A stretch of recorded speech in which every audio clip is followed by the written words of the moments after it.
Então, agora nós vamos passar a ouvir a Camila Macedo Soares. A Camila é a primeira vez que está no nosso meio. Eu estou muito contente por ter você aqui, Camila. E, como eu disse, esse rosto ilumina. Parece que quando você chega, o sorriso dela ilumina. Não que as outras não tenham seu brilho, mas que tem gente que tem essa habilidade de uma forma mais imediata.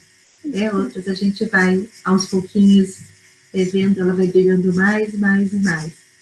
Mas então a Camila, que é sócia, diretora da Biomarketing, trabalha na área de agronegócio, né? Ela ali falou que eu tenho 30 anos de mercado, a Camila é mestre já em comportamento do consumidor, né, ligada à inteligência de mercado pela ESPM, é graduada pela FGV em comunicação social, ela faz hoje pós em inovação, design e estratégia, ou seja, e veio aqui colocar toda essa bagagem de conteúdo e certamente a sua experiência para nos falar de um mercado que está tem lados que estão bons e lados que não estão tão bem, né? Ou seja, o lado positivo e o negativo. Então, Camila, seja muito bem-vinda, muito obrigada. Estamos aqui para te ouvir. Cris, querida, obrigada, viu? Pessoas de luz se encontram, né? Não é à toa a nossa conexão, viu? Você é uma pessoa muito querida. Bom, pessoal, boa noite a todos, né? Eu agradeço muito a Cris, a Aristides, a DVD Mulher como um todo, minhas parceiras aqui, palestrantes, e a todo mundo, né, que está aqui nos assistindo. Eu vi várias carinhas conhecidas, depois dei um alô ali no chat para eu ver quem realmente é do agro. Ali já estou vindo. Tereza Ferreira, um beijo enorme para você também, viu?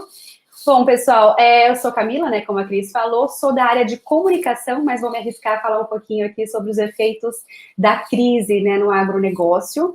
Bom, o Latif falou muito bem na abertura, né, deste encontro, eu concordo com ele essencialmente que realmente uma das medidas mais eficazes para a gente conseguir sair dessa crise vai ser realmente a integração, não só do governo, como ele fala, mas também das cadeias produtivas, no meu caso, né, do agronegócio. E usar nada realmente como a dificuldade para fazer com que a gente mobilize e vá em frente para enfrentar os novos desafios, né?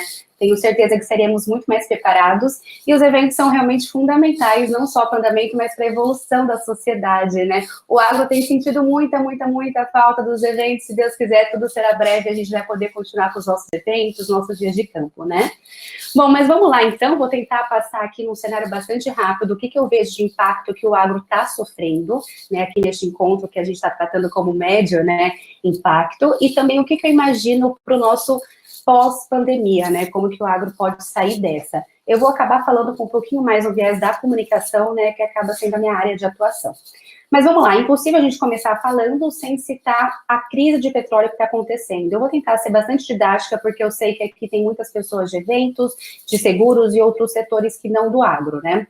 Mas a gente está vivendo uma crise muito forte mundial, que é a crise do petróleo. Na terça-feira, aliás, na segunda-feira já, nós vivemos uma queda histórica, né? A gente está falando até que o ouro negro, né, como é chamado o petróleo, virou pó. E o preço realmente reduziu a tal ponto que na terça-feira ele foi negociado abaixo de zero.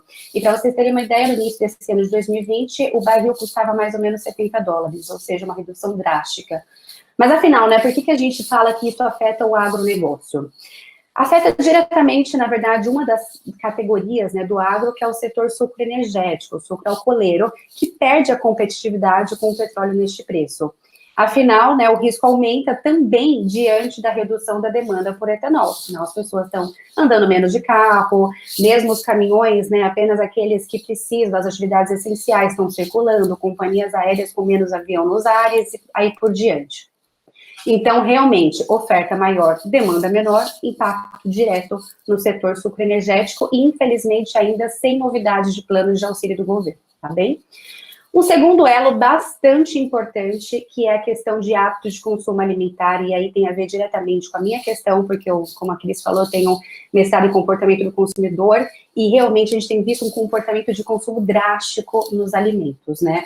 Está tendo uma crise de demanda por alimentos. As pessoas, elas estão, né, naturalmente perdendo seus empregos, reduzindo as suas rendas, menos confiança no mercado, então, infelizmente, diminuindo o consumo de alimentos mais nobres. Por outro lado, aumento dos alimentos mais baratos, né, como arroz, feijão, ovos, frangos, etc.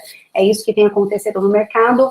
Mero exemplo, o preço do arroz no Mato Grosso, né, que é um dos principais produtores do Brasil, está tendo valores extremamente elevados. Agora está próximo de 70 a saca no Mato Grosso, que isso jamais seria visto nesse momento, né, em plena colheita. Bom, um terceiro ponto bastante importante é a questão do cenário geopolítico mundial, né? Afinal, o que a gente está vivendo, né? A gente está vendo um mundo dividido aí em dois, né? A China de um lado, Estados Unidos do outro, numa guerra absoluta para ver, afinal, quem que vai sair como líder nessas próximas décadas, né, na questão da economia mundial. E, finalmente, o Brasil agora está vivendo uma chance muito grande, né? A gente está numa frente, né, mostrando o agronegócio como um dos principais setores que está segurando nossa economia, numa integração internacional cada vez mais efetiva, consistente e planejada. Então, a gente tem uma grande chance aí de sair desse cenário pós-pandemia como o grande celeiro do mundo, que até então vinha muito mais numa intenção, agora realmente a gente pode aplicar como líder mundial, né, no agronegócio. E se isso não acontecer, infelizmente, a gente vai acabar ficando refém da China e dos Estados Unidos, dependendo, né, de qual economia vai agir mais rápido. Então, temos que entrar nesse bonde e aproveitar que essa chance é maior também, né, que realmente sair na frente. Produção agropecuária. Bom, contextualizando, né, temos aí a minha do agro, a gente está no final de uma safra, colhendo todo o safra recorde, aí a gente tem alguns problemas que a produção normal, tem programas de produção tendência de outras empresas, associações, cooperativas. Temos dois setores que eu trouxe aqui para vocês, são realmente talvez estejam sendo primários, né, lá do energético que foi citado, né? O setor agrícola, que está enfrentando uma redução grande, principalmente pela queda do consumo de cervejas, que é onde as pessoas consomem muito peixe, né? E a demanda por hoje também continua muito afetada, para vocês terem ideia, a gente tem a queda do consumo, ela tem 100%. Então, realmente, dois setores aí já está uma oferta total. E, por último, eu queria também falar agora, mais na área que é a regulação, o agro tem se movimentado, a gente tem comentado muito mais produtos, mas a gente tem do setor, né, agora ele descer, alguns deles é muito caro, mas a gente tem essa simplesmente, agora mais falando da comunicação muito ética, a gente está cada vez mais conectando com a ansiedade e reduzindo, né, a ideia de informação que existe nesse elo não existe, né, não é agro, né, o agro, tudo é agro. E aí, falamos aqui, então, de como o agro está sendo com o projeto de instituições práticas, né, e aí aparente de como está sendo o desenvolvimento desse setor. Agora vamos no óleo, que eu acho que tem três principais pilares de pessoas do agro. Primeiro, crise energética, então, a base de vai sair agora, né, ainda mais em uma medida pelo governo. Vamos muito possivelmente, pelo menos muito por prazo aí, pós-pandemia, vamos mostrar seu tempo.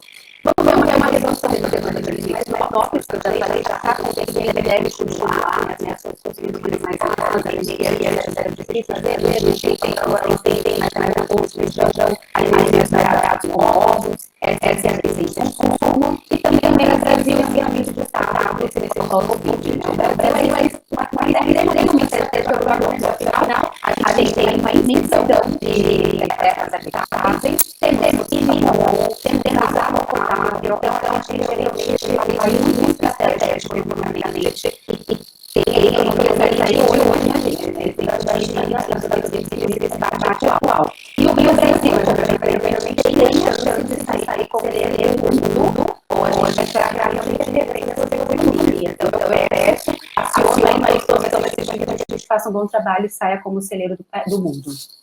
Próximos passos. O que eu acho que o agronegócio deve fazer, né? O agro tem que planejar, na verdade tem que ter muito planejamento nesse momento, para que agora, durante a pandemia, como a Aristides também comentou, para que no pós a gente possa sair na frente, né? A gente está vendo uma queda no PIB mundial, isso é um fato, incontestável, né? O Banco Mundial fala uma recessão de 5%, os ministros, né, na reunião do G20 falaram uma redução de 5% a 6%, não deve mudar muito dessas projeções, né? China está falando no crescimento, mas de 1,2%, ou seja, muito aquém do que a gente estava esperando, que seria de 7%, 8%. Então, a gente tem que entender nesse cenário todo como que o agro vai estar posicionado e vai se encaixar, né, diante de todo o cenário. E, claro, com isso, planejar essa pós-pandemia de modo mais abrangente, unificando e articulando todas as cadeias produtivas. É fundamental, nesse momento, como a Latif falou na apresentação dela, a cooperação. E aqui, no meu caso do agro, eu falo na cooperação das cadeias produtivas. E não só para a gente, enfim, ser beneficiente uns aos outros, mas também para ser mais efetivo, mais competitivo, agregar valor e brigar pelo mercado do cenário global. Cooperativismo, outro pilar de extrema importância nesse pós-Covid, tem que ser visto como ferramenta efetiva para a gente elevar a estabilidade econômica e social. Que mais? Bom, a integração do agro, né, na questão tanto vertical das cadeias, ou seja, sucro energético de ponta a ponta, quanto no horizontal das cadeias produtivas, ou seja, de carne, das principais grãos e etc, né? Então, a gente vai precisar fazer realmente essa integração. Um outro ponto muito importante, isso vale não só para o agro, mas para todas as economias, que é a questão de ter uma liderança organizada e competência comercial. A gente precisa de líderes exemplos, éticos, que se comuniquem de forma clara, eficiente e competitiva, né? E a sociedade civil tem que ser cada vez mais organizada, né? O agro tem ido para esse caminho, tem se movimentado bastante, e a gente está vendo cada vez mais uma organização de política agroindustrial. Isso já é uma realidade. Bom, agora trazendo um pouquinho na questão de uma oportunidade que eu vejo também na minha área, que é a parte de comunicação e marketing. Primeiro, diálogo com a sociedade. O agro tem falado muito, e é como a Elza falou, né? Nesses momentos de pandemia, a gente acaba criando força e descobrindo, às vezes, novas habilidades. Então, o agro, que não tinha tradição na comunicação, agora está todo vapor. E o agro é lindo, tem muita coisa para falar, eu sou suspeita, mas realmente o agronegócio é um exemplo, é o que eleva a nossa economia. E todo mundo acaba sendo diretamente agronegócio, né? Então, a gente tem que mostrar, é muita benfeitoria para a gente ficar quieto, a gente tem que mostrar o que o agronegócio tem feito, o que os nossos produtores, que são heróis do campo, né, têm feito, respeitando, né, a questão de levar alimento, levar vida, levar saúde ao consumidor final. Falando em saúde, segundo ponto que eu acho fundamental é que a gente foque no conceito de saúde, o agronegócio. O agro é saúde, sempre foi, alimenta a saúde, e eu acho que o agro tem que explorar isso. Isso tem sido muito falado pela ONU, né, que colocou saúde como um dos pilares de foco agora nesse ano de 2020, a própria FAO, enfim, várias outras entidades. Então, acho que realmente agora a gente pegar o conceito de saúde, que não existiria conceito melhor para exemplificar o agro, e realmente disparar na frente como o agro brasileiro sinônimo de saúde. Por último, eu acho que a ciência, ela vai ser vista cada vez mais agora como esperança de salvação, né? A ciência, às vezes, era criticada, esquecida, agora todo mundo está olhando para ela como uma aliada, né? Como uma fonte para salvação futura. E o agro sempre foi pautado em ciência de ponta a ponta. Tá aqui, por exemplo, a Bruna da Agrocria, que sabe o que eu estou falando. Deixa eu até ver se tem algumas outras pessoas, mas enfim... Agro é ciência, é pesquisa, é qualidade, é ética. Então, isso a gente tem visto muito, e o agro vai se aliar à ciência para sair dessa pandemia.